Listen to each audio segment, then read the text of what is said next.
आज देखते हैं एक मीटर डोज इन्हेलर काम कैसे करता है। आपने कई बार ये डायग्राम तो देखा होगा जिसमें अलग अलग कंपोनेंट्स दिखाए जाते हैं मीटर डोज इन्हेलर के, लेकिन ये एग्जैक्टली फंक्शन कैसे करता है ये हम आज देखेंगे।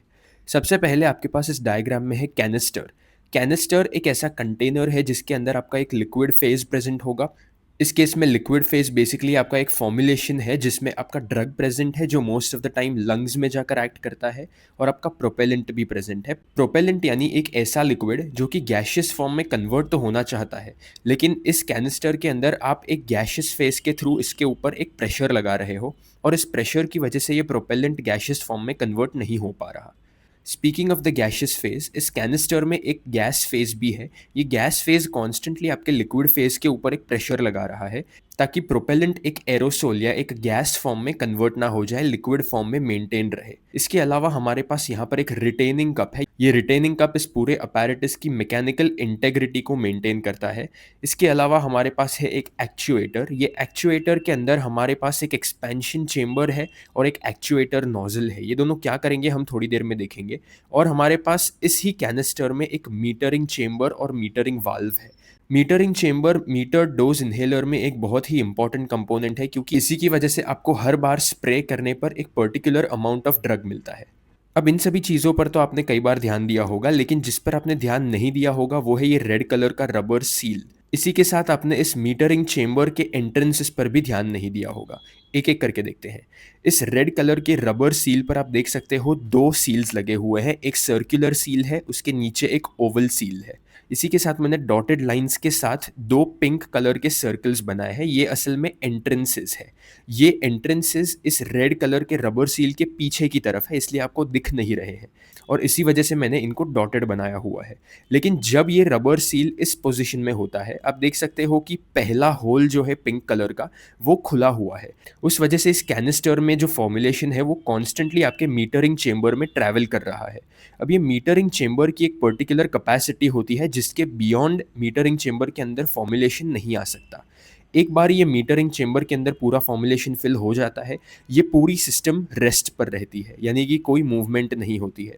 लेकिन जैसे ही आप इस कैनिस्टर को प्रेस करते हो, इस प्रेस करने को एक्चुएशन कहा जाता है, आपका ये रेड कलर का रबर सील एक दूसरी पोजीशन में आ जाता है। इस पोजीशन में आप देख सकते हो कि रेड कलर में जो सर्कुलर सील है वो डायरेक्टली इस पिंक कलर के मीटरिंग चेंबर के एंट्रेंस पर आकर बैठा हुआ है। इस वजह से आपके कैनिस्टर में से जो फॉर्मुलेशन आपके मीटरिंग चेंबर में एंटर कर रहा था, वो फॉर्मुलेशन अंदर एंटर करना बंद कर जाता है, और मीटरिंग चेंबर की जितनी कैपेसिटी होती है उतना फॉर्मुलेशन उसके अंदर मेंटेन होता है। अब इस ओवल सील के नीचे भी मैंने एक पिंक कलर का सर्कल बनाया हुआ है। ये बेसिकली आपके फॉर्मुलेशन के लिए एक एग्जिट है। ये एग्जिट रेस्टिंग स्टेट में कंप्लीटली क्लोज्ड होता है क्योंकि उसके ऊपर एक रबर सील लगा हुआ है।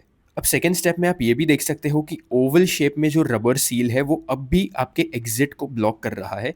इस ब्लॉकेज की वजह से आपका फॉर्मुलेशन तो अभी भी आपके मीटरिंग चेंबर में ही है, लेकिन आपका फॉर्मुलेशन आपके कैनिस्टर में से मीटरिंग चेंबर में आना बंद हो गया है। अब देखते हैं थर्ड स्टेप में, जब आप फर्दर प्रेस डाउन करोगे यानी कि फर्दर एक्चुएट करोगे। जब आप फर्दर इस अपैरेटस को प्रेस करोगे, आप देखोगे कि इस रेड कलर के सील की पोजीशन वापस से चेंज होती है। इस पोजीशन के चेंज की वजह से अगेन ऊपर वाला सील आपके एंट्रेंस से हट जाता है। इस वजह से आपका एंट्रेंस अब खुला हुआ है। लेकिन एट द सेम टाइम आप देखते हो कि नीचे वाला सील जो है वो भी आपके एग्जिट से हट गया है। इस वजह से ये फॉर्मुलेशन आसानी से आपके मीटरिंग चेंबर के बाहर निकल सकता है। तो यहाँ पर आप देख सकते हो कि दोनों एंट्रेंस और एग्जिट खुले हुए हैं। अब सिर्फ फॉर्मुलेशन को डिसाइड करना है कि उसे जाना कहाँ पर है, वापस अंदर की तरफ जाना है या बाहर की तरफ निकलना है। अब ये डिसाइड करना एक्चुअली फॉर्मुलेशन के ऊपर नहीं है, क्योंकि कैनिस्टर के अंदर हमने पहले से एक गैस रखा है जो कॉन्स्टेंटली आपके लिक्विड फॉर्मुलेशन पर प्रेशर लगा रहा है। इस प्रेशर की वजह से इस मीटरिंग चेंबर के अंदर के फॉर्मुलेशन को कोई ऑप्शन ही नहीं मिलता, इस फॉर्मुलेशन को बाहर ही निकलना पड़ता है। इस वजह से ये फॉर्मुलेशन एग्जिट के थ्रू निकल लेता है। अब ये एग्जिट के थ्रू निकलने के बाद ये पहुंचता है आपके एक्सपेंशन चेंबर में।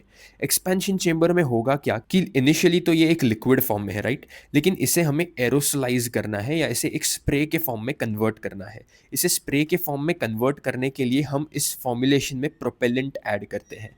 अब होगा क्या कि जैसे ही ये फॉर्मुलेशन इस कैनिस्टर के बाहर निकलेगा, इसके ऊपर जो प्रेशर लग रहा था इस गैस की वजह से वो प्रेशर रिड्यूस हो जाएगा। इस वजह से ये आसानी से अपने एरोसोलाइज्ड फॉर्म में कन्वर्ट हो पाएगा, क्योंकि वो पहले से कन्वर्ट तो होना चाहता था, लेकिन प्रेशर की वजह से वो लिक्विड फॉर्म में रहने के लिए मजबूर था। अब वो आसानी से एरोसोल फॉर्म में कन्वर्ट हो जाएगा। सो यहाँ पर एक्सपेंशन चेंबर में आकर ये एरोसोल फॉर्म में कन्वर्ट होगा। और यहाँ पर आप देख सकते हो कि एक्सपेंशन चेंबर का नाम क्यों पड़ता है, क्योंकि इसमें जो बड़े-बड़े पार्टिकल्स होते हैं लिक्विड के, ये बड़े-बड़े पार्टिकल्स एरोसोलाइज़ हो जाते हैं, यानी कि एक स्प्रे के फॉर्म में कन्वर्ट हो जाते हैं और इनके पार्टिकल्स का साइज़ बहुत छोटा हो जाता है। और जैसे ही ये एरोसोलाइज़ेशन आपके एक्सपेंशन चेंबर में होता है, आपका ड्रग भी एक एरोसोल फॉर्म में कन्वर्ट हो जाता है, छोटे-छोटे पार्टिकल्स में कन्वर्ट हो जाता है। इसके बाद आता है आपका एक्चुएटर नोज़ल। ये एक्चुएटर नोज़ल की साइज़ हम पहले से डिसाइड करके रखते हैं। हमें फाइनल एरोसोल में कितने साइज़ के पार्टिकल्स चाहिए, उस हिसाब से हम इसकी साइज़ डिसाइड करते हैं। और जैसे ही ये एरोसोल इस एक्चुएटर नोज़ल के बाहर निकलने की ट्राई करता है, ये छोटे-छोटे पार्टिकल्स में डिवाइड हो जाता है और ये छोटे-छोटे पार्टिकल्स आपके लंग्स के अंदर एंटर करते हैं और अपनी एक्टिविटी दिखा सकते हैं। सो यहाँ पर आप देख सकते हो कि एक हाई वेलोसिटी स्प्रे आ गया है, जो कि डायरेक्टली आपके लंग्स के अंदर एंटर कर सकता है। तो ये है फंक्शनिंग मीटर्ड डोज़ इन्हेलर का।